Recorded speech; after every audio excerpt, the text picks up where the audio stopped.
اللہ عز و جل قرآن پاک میں ارشاد فرماتا ہے، لوگوں کے حساب کا وقت قریب آ گیا لیکن لوگ غفلت میں ہیں۔ یہ 17ویں پارے کی شروع کی آیت ہے۔ اللہ تعالیٰ یوں فرماتا ہے، اقترب للناس حسابہم، لوگوں کے حساب کا وقت قریب آ چکا، وہم فی غفلت معرضون، اور وہ اترائے ہوئے غفلت میں پڑے ہوئے ہیں، منہ پھیرے ہوئے ہیں۔ لوگوں کو اس بات کا اندازہ ہی نہیں کہ حساب کا دن کتنا سخت ہونے والا ہے۔ میرے عزیزو، جب نبی پاک صلی اللہ تعالیٰ علیہ وسلم نے یہ ارشاد فرمایا کہ میں اور قیامت ایسے ہیں جیسے 2 انگلیاں قریب ہیں، 1400 سال پہلے رسول پاک صلی اللہ علیہ وسلم نے یہ فرمایا تھا کہ قیامت اتنی قریب ہے جتنا 2 انگلیاں قریب ہیں۔ اور اب کے زمانے میں تو قیامت کے سلسلے میں جو حضور پاک صلی اللہ تعالیٰ علیہ وسلم نے نشانیاں بتائی تھی وہ تقریباً پوری ہو گئیں، بڑی نشانیوں کو چھوڑ کر۔ اور یہ بھی حدیث پاک میں ہے کہ اگلا زمانہ اتنی تیز گزرے گا کہ تمہیں اس کا اندازہ ہی نہیں ہوگا، زمانوں پر زمانے آتے چلے جائیں گے۔ یہ جو آخری وقت کی نشانیاں ہیں، میں صرف مختصر سا ایک پیغام دوں گا۔ شعبان کا مہینہ ہے، یہ رسول پاک صلی اللہ تعالیٰ علیہ وسلم کا مہینہ ہے، اور رمضان کے بعد سب سے زیادہ حضور پاک صلی اللہ تعالیٰ علیہ وسلم کو روزے کی حالت میں کسی مہینے میں دیکھا گیا تو شعبان کا مہینہ۔ فرمایا گیا کبھی کبھار پورے شعبان کا مہینہ حضور صلی اللہ علیہ وسلم روزے سے رہتے، اور یہ ارشاد فرماتے کہ یہ مہینہ ایسا ہے جس میں سارے لوگوں کے اعمال اللہ کے حضور جاتے ہیں، پیش کیے جاتے ہیں، اور میرے آقا فرماتے ہیں اس حال میں میرے اعمال پیش کیے جائیں اللہ کی بارگاہ میں کہ میں روزے کے عالم میں ہوں۔ جب میرے اعمال پیش کیے جائیں اللہ کی بارگاہ میں تو میں روزے کی حالت میں ہوں۔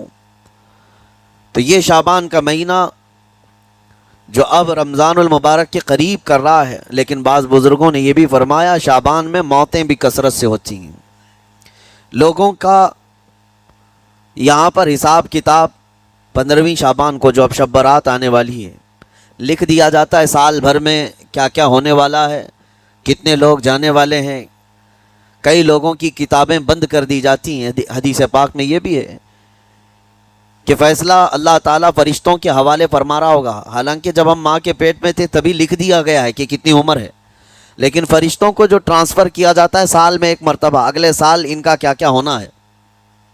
اور حدیث میں ہے کسی کے متعلق فرشتوں کو یہ کہا جا رہا ہوگا کہ فلاں 1 مہینے بعد، 2 مہینے بعد، 1.5 مہینے کے بعد اس کی فلاں وجہ سے موت آئے گی، لیکن وہ بندہ شادی کی تیاری کر رہا ہوگا، وہ بندہ جس کی موت کا آرڈر جاری ہو چکا ہے، فرشتے لے چکے ہیں، وہ اپنے کاروبار کے اور اپنے گھر بار کے بنانے میں مصروف ہوگا، اسے اندازہ تک نہیں ہوگا کہ شعبان کے اس مہینے میں اس کی موت کا پروانہ نکل چکا ہے۔ اسی لیے میں عرض کر رہا ہوں قرآن کی آیت اقترب للناس حسابہم وہم فی غفلت معرضون، اللہ فرماتا ہے لوگوں کا حساب بہت قریب آ چکا جبکہ وہ غفلت میں پڑے ہوئے ہیں۔ اب جس زمانے میں آپ زندگی گزار رہے ہیں یہ اتنی تیزی سے آپ کے اوپر سے گزر جائے گا کہ آپ کو احساس تک نہ ہوگا، بلکہ ایک حدیث کا مفہوم یہ بھی ہے کہ جوان بوڑھے نظر آنے لگیں گے اور بچے جوان نظر آنے لگیں گے۔ وہ دور آئے آج، بچے تو ہمارے جوان ہو ہی چکے ہیں، جو 6 سال کے بچے ہیں، 5 سال کے بچے ہیں، جن کو حقیقت میں بچہ کہا جاتا تھا، اب کے زمانے میں وہ بچے ہی نہیں رہ گئے۔ 8 سال کے بچے وہ بچے ہی نہیں رہ گئے۔ ساری اسکولوں کے حالات ہمارے پاس آئے دن نئی نئی خبریں آتی ہیں، 3ری جماعت کا، 4تھی کلاس کا بچہ خطرناک قسم کے نشوں میں مبتلا ہے جو بڑے بڑے جوان بھی نہیں کیا کرتے تھے۔ تو بچہ کہاں رہا؟ حضور پاک صلی اللہ تعالیٰ علیہ وسلم نے فرمایا تھا بچے جوان لگیں گے اور جوان بوڑھے، اور جوانوں کی حالت یہ ہے کہ سارے مزے اپنے بچپن میں اتنے کر لیے کہ جوانی میں طاقت ہی ختم ہو گئی۔ 25 سال کی عمر میں ایسے لگتے ہیں جیسے کہ بوڑھاپا آ گیا، کمزوریاں آ گئیں۔ 30 سال پہلے کے دور میں 40 سال کو بھی جوانی کہا جاتا تھا، اب کے دور میں 40 سال تو بڑھاپا ہو گیا۔ 30 سال کی عمر کے بعد آج کے نوجوانوں کے جواب دینے لگ جاتے ہیں، اس کی وجہ یہ ہے کہ بچپن میں اپنے آپ کو برباد کر لیا، بچپن میں اپنے آپ کو ختم کر لیا۔ تو جو بچپنا تھا اس کو جوانی میں بتا دیا، اور جو جوانی ہے وہ بڑھاپے میں۔ اور جو بوڑھے اصل بوڑھے ہیں، جن کو 60-70 سال کی عمر ملی ہوئی ہے، یہ اللہ تعالیٰ کی طرف سے ان کے لیے نعمت ہے۔ باقی قیامت کے قریب جو حالات ہیں وہ اس طرح کے ہیں۔ اور مزید میں آپ کو یہ بھی بتا دوں کہ زمانہ ترقی کرتے کرتے تمہیں ایسا سست اور کاہل بنا دے گا کہ تم کوئی کام کے لائق بھی نہیں رہ جائیں گے۔ بہت ساری چیزیں ہم سے رخصت ہو رہی ہیں، ہمیں اندازہ بھی نہیں۔ ابھی کل ہی میں ذکر کر رہا تھا، ابھی 10 سال پہلے 20 سال پہلے جو چیزیں ہمارے آنکھوں کے سامنے موجود تھی وہ اب غائب ہو چکی ہیں۔ خالی وقت اسے ملے تو نشہ بھی یاد آ جائے، خالی وقت اسے ملے تو عورتوں کی طرف میلان بھی بڑھ جاتا ہے، خالی وقت اسے ملے تو اس کو دولت لٹانے اور عیاشی کرنے کی فکر بھی سوار ہونے لگتی ہے۔ اپنے آپ کو کسی چیز میں مصروف کر لے، اور سب سے بہترین مصروفیت کیا ہے؟ اللہ اور اس کے رسول کا ذکر پاک ہے۔ یہ سب سے بہترین مصروفیت ہے کہ تم نے اپنے آپ کو اس میں مصروف کر رکھا تو اللہ تعالیٰ دنیا کی تمام مصروفیتوں سے تمہیں آزاد کر دے گا، برائیوں سے آزاد کر دے گا۔ قرآن میں رب تعالیٰ فرماتا ہے وَقَالُوا حَسْبُنَا اللَّهُ وَنِعْمَ الْوَكِيلُ، جنہوں نے یہ کہا ہمارا رب ہمارے لیے کافی ہے، ہمارا اللہ ہمارے لیے کافی ہے، اور کیا ہی بہترین مددگار ہے، کیا ہی بہترین وکیل ہے جس نے یہ کہا۔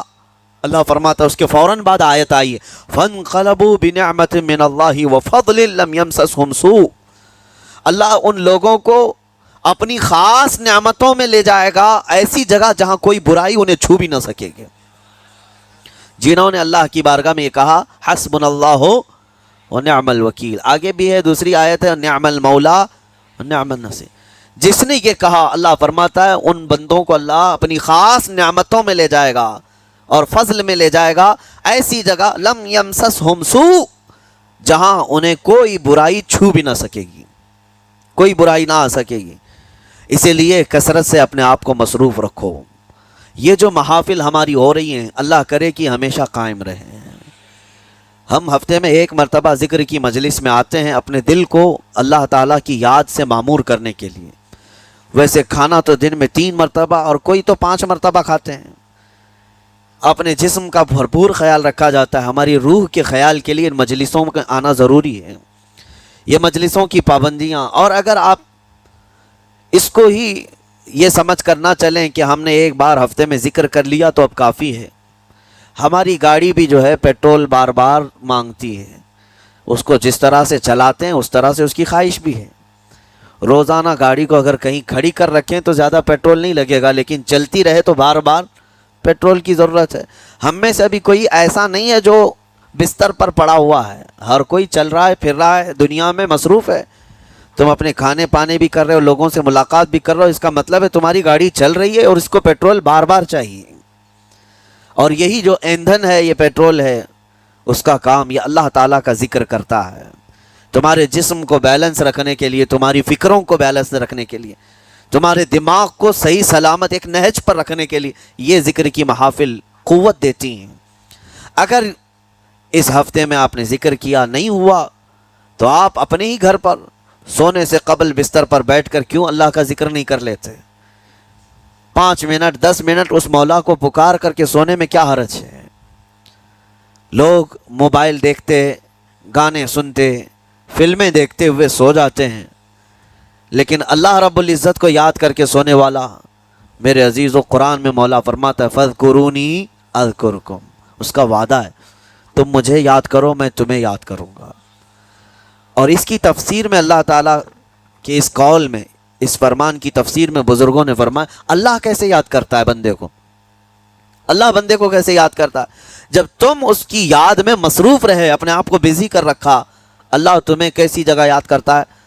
فرماتے ہیں مفسرین کہ بندہ تو لوگوں میں اللہ کو یاد کیا، اور اللہ بندے کو فرشتوں میں یاد کرتا ہے۔ فرشتوں کے درمیان تمہارا ذکر ہونے لگتا ہے کہ فلاں کا بیٹا فلاں آج میرا ذکر کر رہا تھا۔ آج محفل ذکر سے جتنے نکلیں گے اللہ کریم ہمارا ذکر فرشتوں میں ضرور فرمائے گا۔ فرشتوں میں ضرور ذکر ہوگا کہ فلاں بندہ آج ذکر میں مشغول تھا۔ اور پھر یہ بھی فرمایا بزرگوں نے، مفسرین نے، کہ اللہ تعالیٰ وہاں یاد کرتا ہے جہاں فرشتے ہوں، فرشتوں کی محفل میں تمہارا ذکر۔ اور اس کے علاوہ یہ بھی فرمایا گیا کہ تم دنیا میں زندگی میں اسے یاد کرتے تھے اور وہ تمہیں مرنے کے بعد قبر میں یاد کرے گا۔ جب دنیا تمہیں چھوڑ دیتی ہے تب اللہ تعالیٰ تمہیں یاد فرماتا ہے۔ فَاذْكُرُونِي أَذْكُرْكُمْ کا مطلب یہ ہے وہ تمہیں یاد فرمائے گا، لیکن اس کے لیے کثرت سے تم اللہ کو یاد کرو، اللہ کو یاد کرو۔ تو بہرحال میرے عزیزو، قیامت کی نشانیاں جو ہم نے آج مختصر آپ کے سامنے رکھی وہ بہت تیزی سے تمہارے سروں پر آ رہی ہیں اور تمہارے ہاتھوں سے بہت سارے کام اب چھن جائیں گے۔ ابھی آپ ترقیات میں خوشی سے بات کرتے ہوئے بیٹھتے ہیں نا، ڈسکس کرتے رہتے ہیں کہ سنا ہے ایسی کار آ رہی ہے کہ وہ اب بغیر ڈرائیور کے چلے گی، روبوٹ سے چلے گی۔ اس کو تو ہم خوشیوں میں ڈسکس کرتے ہیں کہ اچھا ایسا ہونے والا ہے۔ پہلے ایسا تھا کہ موبائل آپ بٹن کے دباتے تھے، کسی نے اگر خبر کر دیا کہ نہیں بعد میں صرف ٹچ کرنے سے آتا ہے تو آپ کہتے ہیں اچھا ایسا بھی آنے والا ہے۔ لیکن آپ کوئی کہے تو آپ کو کوئی تعجب نہیں، ٹچ اسکرین، کوئی تعجب کی بات نہیں، بنا ڈرائیور کے گاڑیاں آ جائیں گی۔ اس طرح ہوتے ہوتے نظام زندگی اس قدر بدل جائے گا، اس قدر بدل جائے گا۔ آج میری یہ بات